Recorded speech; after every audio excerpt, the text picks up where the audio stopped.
So I like to think I have my finger on the pulse of the video game industry. If you were to give me a blank bingo card at the start of a year and said, hey, RGT, fill out what games you think will be in the contention for game of the year. What games are going to have people buzzing? What are the most popular games of the year going to be?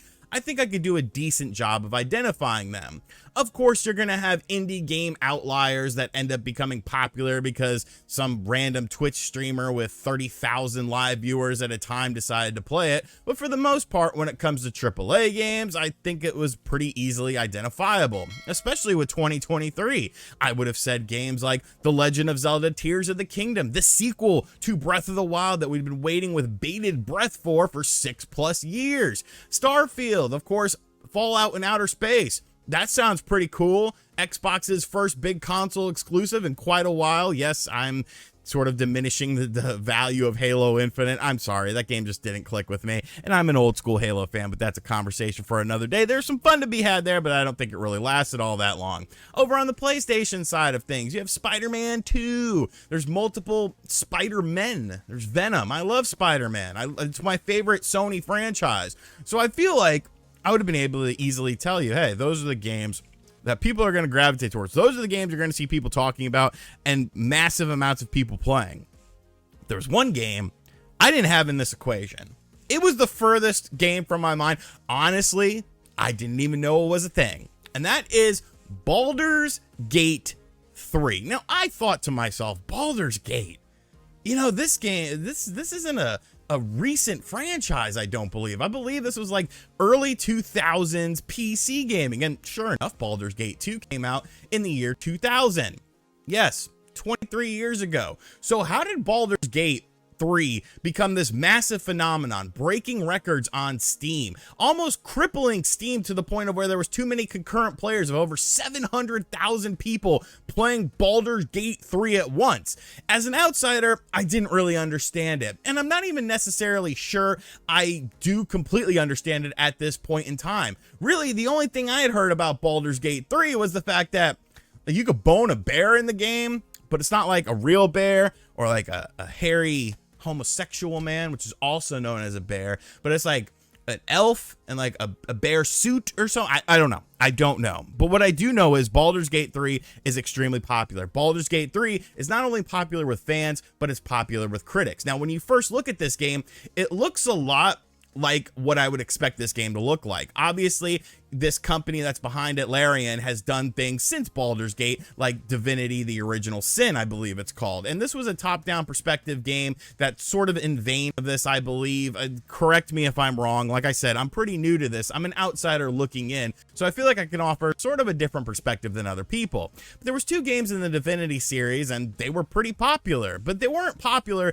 to the level of Baldur's Gate 3. Now, Baldur's Gate, of course, takes place within the Dungeons & Dragons universe, and I feel like Dungeons & Dragons, just as a whole, as a franchise, has definitely grown since the year 2000. Like, Dungeons & Dragons back in those days, like, I hate to say it because it's kind of mean, but like, it was like nerdy kids. Like, so the year 2000, I would be a sophomore in high school, a freshman, sophomore, somewhere around there. I wouldn't have played Dungeons & Dragons, and I played video games. Like, that was seen as sort of a weird thing, but as time has gone on, you know, this isn't the Satanic Panic era anymore. Dungeons & Dragons is pretty widely accepted and has continued to grow. There are now, you know, huge things with Dungeons & Dragons, and it feels like that franchise, as it's continued to grow, the desire for a game within the Dungeons & Dragons universe that utilizes the latest and greatest of the Dungeons & Dragons universe seems to be a very popular thing. When you look at the gameplay, it's pretty much what you would expect.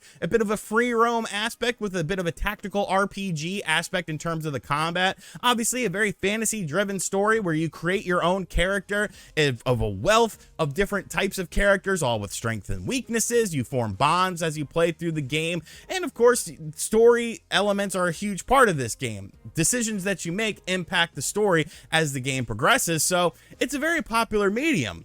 But I can't sit here and say that I feel like this is anything that hasn't been done before. Now, it might be done better now when you look at critical scores as to why this game has been so popular, but I feel like it's something that we've all kind of heard before. You know, there's a lot of PC games that are kind of based on this sort of thing. So what makes Baldur's Gate 3 just so absolutely popular?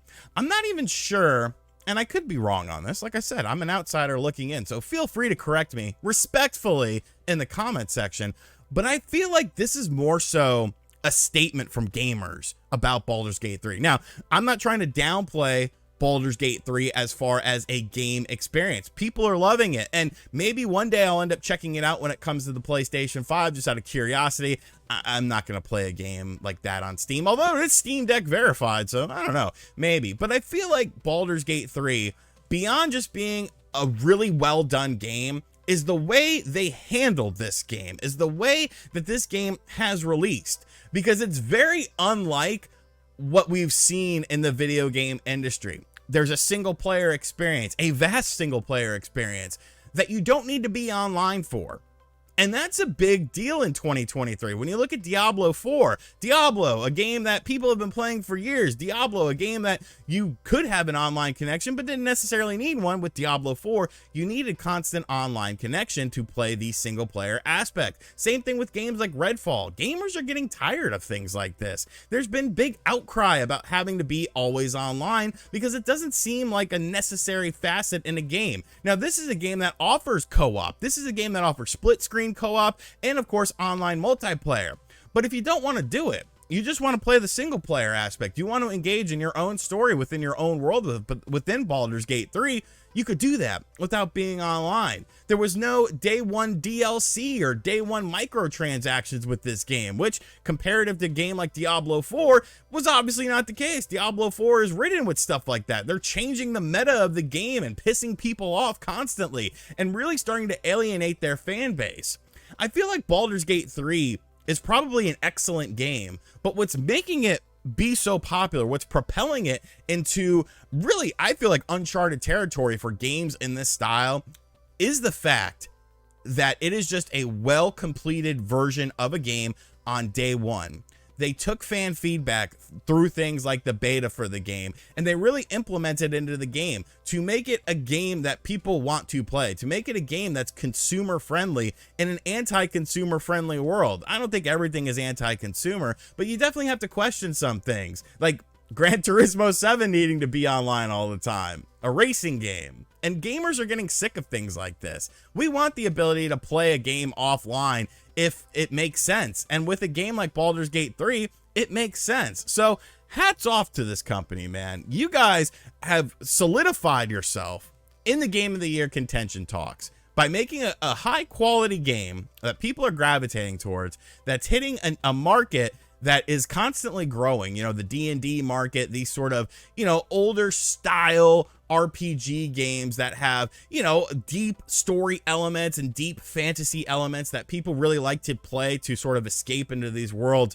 But you did it in a manner that you don't see with a lot of games. You don't expect these big games to have this sort of polish on day one in terms of things like DLC and microtransactions and stuff like that. So like I said, when it comes to console, I probably will check it out, because now it's just getting to the point where like everything is so crazy. Like the word of mouth for this game is so freaking high. People are so hyped about it. The numbers continually, you know, grow on Steam, like 700,000 people playing the game at once on Steam. Do you understand how many people that is? Do you understand that? And as an outsider looking in, you kind of want to get in on the action. You're like, oh, what's the buzz all about here? Let me know what you think of this in the comment section down below. Have you played Baldur's Gate 3? Are you familiar with this franchise? Because I had to do like research on this sort of stuff, because, you know, PC gaming franchises, a lot of them just pass me by, but I'm glad I took the time to do it. It's a very interesting story about just how much the consumer can actually control the video game industry. And as always, guys, thank you for checking out this video. If you're new to the channel, be sure to hit that subscribe button. And as always, I'll catch you guys on the next video. Later.